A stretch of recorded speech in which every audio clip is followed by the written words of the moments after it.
Hey everybody, welcome to Twin Talk. Disney just dropped a ton of Star Wars content and announcements, and we're going to give you our thoughts right after the intro.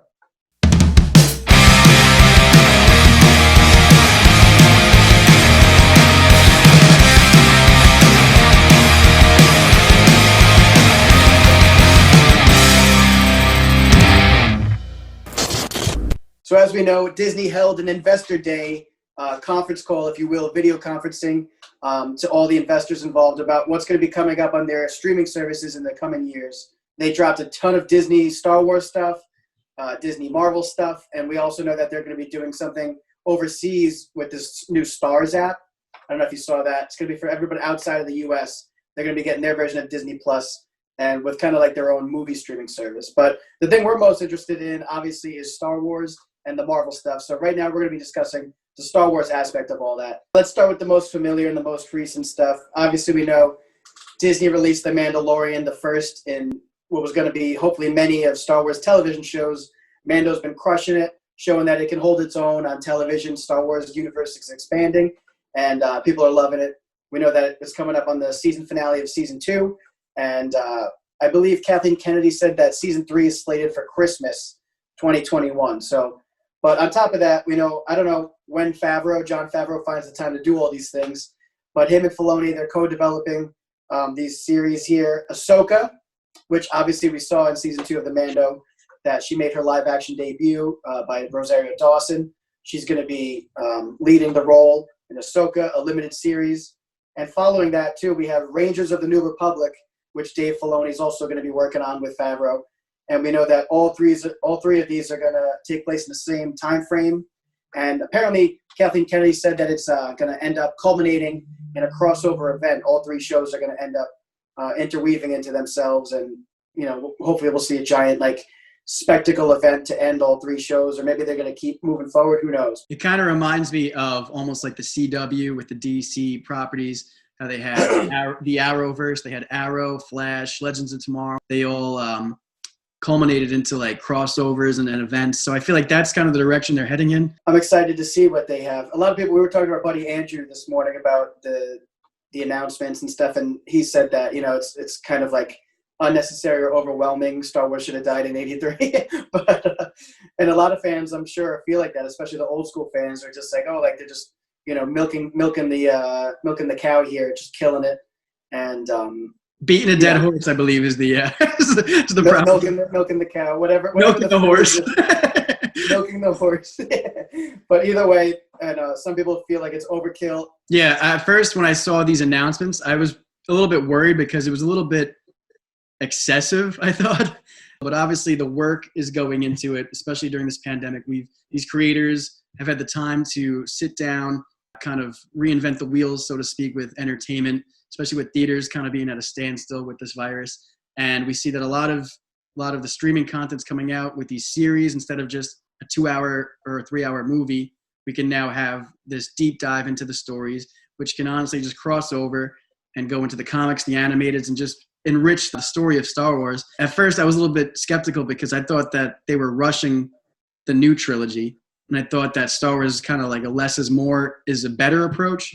But after seeing The Mandalorian, I have no more reservations about that.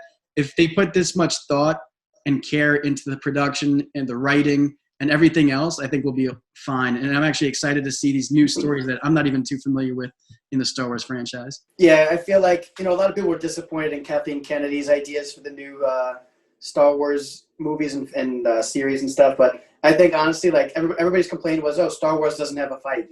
We need a Kevin Feige for Star Wars. And I feel like Jon Favreau kind of took, the bull by the horns here and just kind of manned up.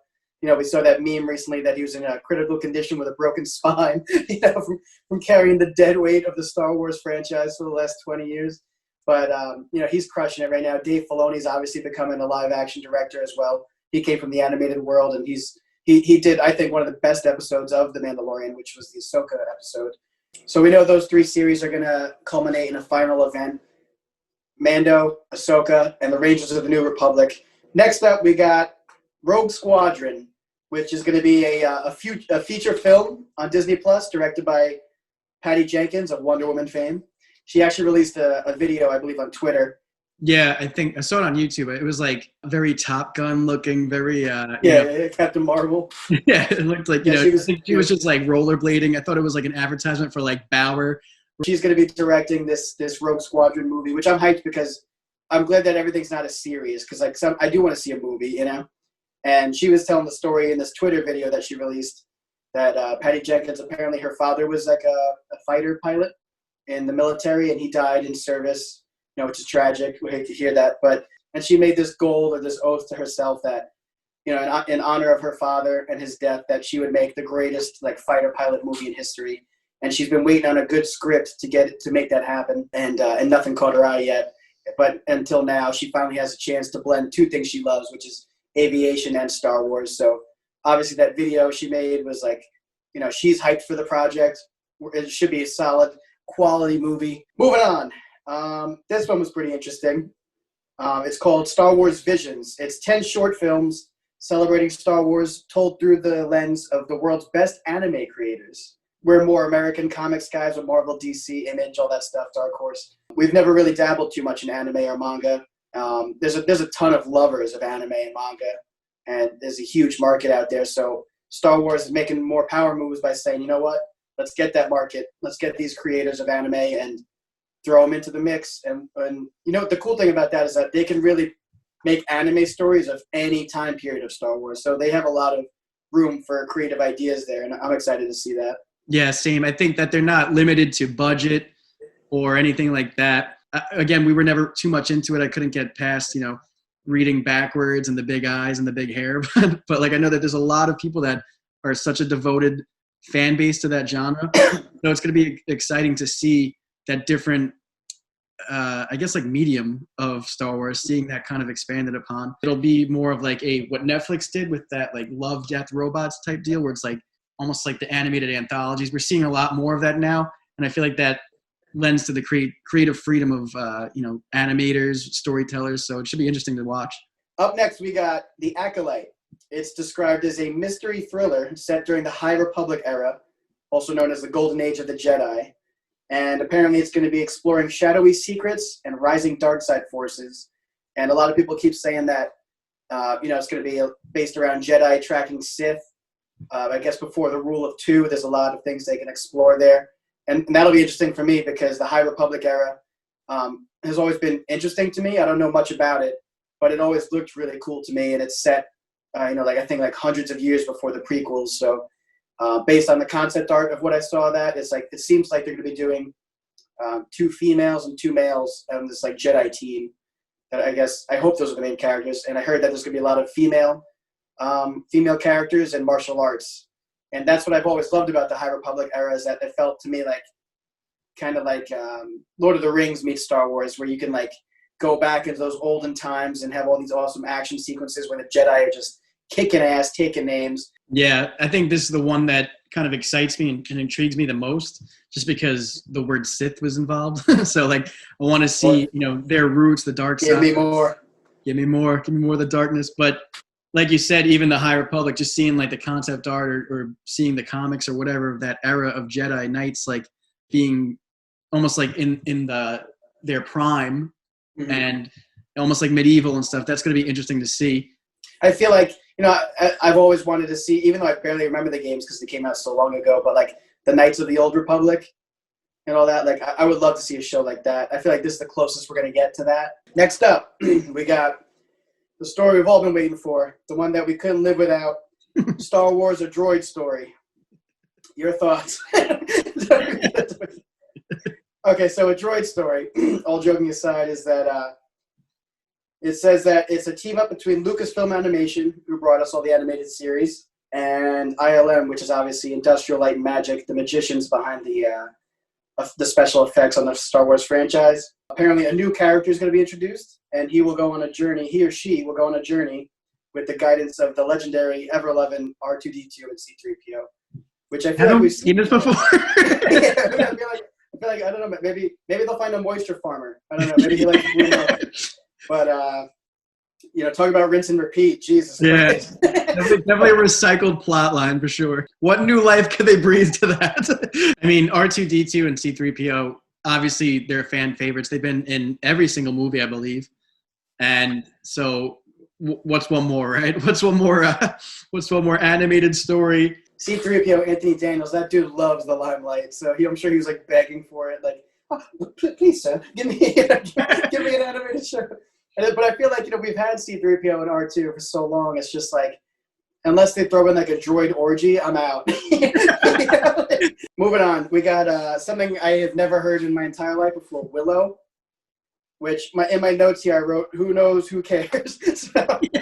But apparently, seconds before we started filming this, your wife, my sister-in-law, decides to call out the fact that we're noobs apparently, and there's been like a Willow movie back in the day, and it has the actor who played the Ewoks, Warwick Davis. It has Warwick Davis. Apparently a fan base. I don't know what it is, but we had to Google it. Directed by Ron Howard, 1988.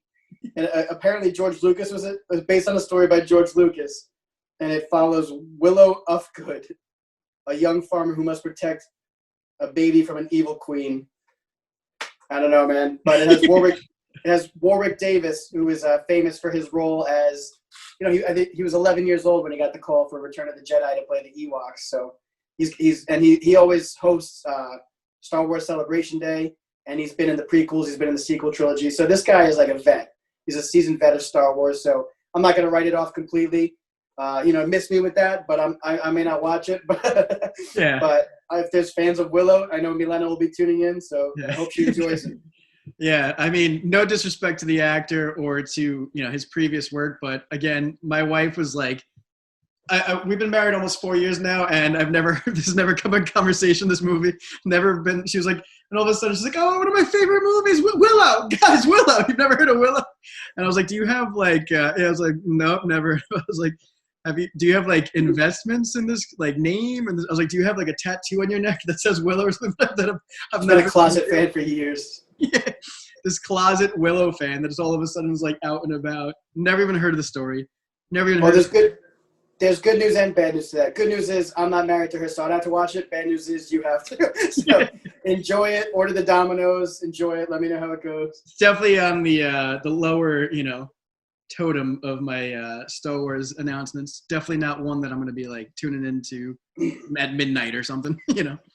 On the coattails of that, we'll ride into this because I don't know if he was considered one of the 12, but Kathleen Kennedy was talking about Taika Waititi's future Star Wars project. We know he's going to be at the helm of a Star Wars maybe series or film, hopefully a film. But he has some creative ideas. Obviously, he's coming off of Thor Ragnarok, and I believe he's doing the new Thor movie, Love and Thunder. So, and he's been he's played IG-11 in Mando, and he directed a couple episodes. So I'm excited to see what he has to offer. And I didn't see the full announcement video, but I know that they showed off some flavor of what like his Star Wars world might look like.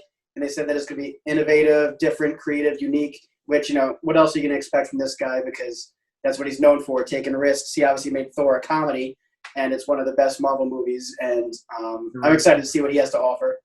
Next up, we got Lando. We know it's going to be a limited series. I'm hoping that Donald Glover, Childish Gambino, makes a return as the character, because to me, he was one of the highlights and the better parts of Solo, a Star Wars story. And I thought he was very charismatic, and I love the look of him, a young Lando. I'm thinking maybe it might be Billy D. Williams, an older Lando, recounting tales of his scoundrel villainy in his younger days. So we know this guy's obviously a player. You were saying it before. He clearly slept with Leia at some point. Yeah, exactly. Billy D. Williams, not so subtly, basically was like, "Tell the princess, send my regards," or something like that. I tell her, I said, "Hello." Yeah. I was like, there's some shady history there. He was like, "Tell her I said hello. She'll know what that means." Yeah, exactly. So moving on, this is one of my favorites. Obi-Wan Kenobi is finally, we thought it would be called just Kenobi. We see that it's going to be titled Obi-Wan Kenobi. It takes place 10 years after Revenge of the Sith. And the biggest news from it is that Hayden Christensen will be returning to play the legendary, iconic Darth Vader. And I'm super hyped about that. I'm excited to see a mature Hayden Christensen. Hopefully, as a more tortured, troubled Vader in his more youthful days before we saw him in the original trilogy. A seasoned Hayden Christensen who's grown as an actor. I think he's gotten a lot better since the prequels. He's been in some things that I enjoyed, but it'll be nice to see him taking on, it's just such an iconic role. And he's, there's no reason he shouldn't be playing Darth Vader, honestly. Like, he's not ancient. He's in the prime of his life. James Earl Jones, I'm sure they'll bring him back on. Is he dead? I have no idea. I have no idea. No, I think we would know. We would know if James Earl Jones died. So David Prowse just died, who played Darth Vader physically in the OG trilogy. So yeah, the physical actor just recently passed away, but James Earl Jones, no, he's good. James Earl Jones is still alive, though, right? Yeah. So I'm sure they're gonna, yeah, we're good, guys. We have not lost James Earl Jones yet. I'm sure they're gonna grab him to do the voice again. If not, like, I've always thought about that too. Like, what if James Earl Jones dies? I mean, given the list of celebrated actors that we've seen pass away in 2020, everyone's like hating on this year with everything going on. It's not over yet, people. So hold on to your butts. But I really think, especially with all this Star Wars stuff coming out, and just for the sake of that the legacy of the actor, they should at least have like a game plan here of recording the alphabet. Like, have him speak into the mic the alphabet so that we get Vader stories. Syllables, it's different nouns, verbs, adjectives. Yeah. Just like, just be like, yeah, James Earl Jones, come here. We just need you for one day. Can you just say every word in the English language? Record it and then use it as like a playback for the next 30 years. Ewan McGregor, super excited to see him coming back as Obi-Wan. Apparently, they were on set for The Mandalorian Season 2 recently. Like, he's getting the feel of Star Wars television, which I thought was pretty cool because I love Obi-Wan. He was probably my favorite part of the prequels, and I would love to see like an older Obi-Wan who's protecting Luke, obviously on Tatooine. I'm sure Vader's gonna have some things to say. That'll be an awesome lightsaber rematch. I think this is the one that stands out to me the most. Yeah, we've been hearing the rumors of this show for a while. Again, like you said, with just being at Kenobi, is it coming out? Is it not coming out? And finally, we get the confirmation that it is, with Hayden Christensen as Darth Vader returning. So definitely excited to see that. It's at the top of my list. And it's cool because it's a nice bridge between the prequels and the OG trilogy, because it's 10 years after Revenge of the Sith, but who knows how many years before A New Hope. So it'll be a nice like segue into that, because all the Star Wars content that's coming out, the timelines get a little bit confusing sometimes, but it's just cool to see the different events that happen in the Star Wars timeline.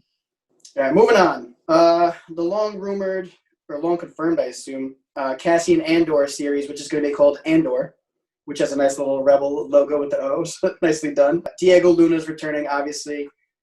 He's hyped. He seems really passionate about the project. I'm hyped for him too, because Diego Luna, he was one of my favorite parts of Rogue One. Rogue One was okay. I like the droid in it. I love the blind dude who's like, I'm on with the Force is with me. Like, even what's his name? Dang, what is the actor's name? He's got like his Vader garb. Forrest Whitaker. He's like, he's got like a hand in his throat. I think that movie's great, besides the lead actress. That's the one problem I have with the movie. Even he said in the trailer, it was like, oh, everyone loved it, but it was only like a one-off. I'm excited to see Diego Luna, especially because he was my favorite character of that movie. Once they announced Cassian Andor, I was like, oh, I hope, what are they going to do with this guy? What are they going to do? Like, he's not going to have a long future in Star Wars. We know he dies on a beach. 12 episodes. I'm excited for Diego Luna, who obviously has a passion for it. I know he's got a big fan base of people that love him as an actor. Michael Wilkinson's doing costumes. He did the costumes for Watchmen, Man of Steel, Batman vs. Superman. He's an incredible costume designer. I love him. So I'm excited to see him working on that. Last but not least, The Bad Batch, which is an animated series, a spin-off of the Clone Wars animated series. And this will be the final conclusion to the Clone Wars era of animated shows. And it follows the Bad Batch, a.k.a. Clone Force 99, who were introduced in the final season of Clone Wars, which I still haven't seen yet, so this is all, I gotta catch up on this. But they're a group of genetically experimented on Commando Squad sharpshooters. Hopefully they don't miss, because we know what they become. So, I just think the name is so funny, because to me it sounds like a sequel to Mean Girls, like the long-awaited sequel to Mean Girls, The Bad Batch. The Bad Batch. Yeah, the trailer looks good for Bad Batch. It obviously it looks like it takes place right after Order 66, I believe, because we have the Emperor, talking about the new Empire that's coming, which we saw in Revenge of the Sith. That was cool. Yeah, I like the tie to awesome, Revenge of the Sith. I was like, okay, cool. I know what time period we're in. I know kind of like what we're in for here, and that's very cool to see a story within that story. Wrapping this up, Kev, what are the top 3 that stand out to you? What are you most excited for out of all these? I'm definitely going to go with Obi-Wan Kenobi because, first of all, Ewan McGregor, Hayden Christensen, just seeing that pair come back with the epic trilogy that we left off with Revenge of the Sith with that lightsaber fight. I just can't wait to see the two come back after that. Sick rematch. Sick rematch. Especially a more mature Hayden Christensen. I can't wait to see. Hopefully his acting chops got a little bit better. And other than that, I think I'm excited for Ahsoka, obviously, because she was awesome in The Mandalorian with Rosario Dawson. And being the Clone Wars, I want to go back and rewatch that, explore that more. And I'm honestly a little bit torn between, I want to say Andor, but I'm going to have to go with the Acolyte because that's just too intriguing to me about going back into the High Republic era. Mentions of the Sith. I think those are my top 3. Yeah, my top 3. I'm definitely going to go Obi-Wan. He was one of my favorites from the prequels. I'm excited to see that lightsaber rematch between him and Vader. Big news on Hayden coming back. Loving that. My second one is probably going to be Rogue Squadron. I'm really excited to see that feature film from Patty Jenkins about fighter pilots. I've always loved since I was a kid the X-wing fighter pilots look. And just the whole aesthetic of them as characters, I love. I'm looking forward to that. I'm sure the effects are going to be gorgeous. And then my third favorite is going to be the thing that stands out to me is the Acolyte, like you said. The High Republic era, Jedi's in their heyday tracking down Sith is going to be really cool to see.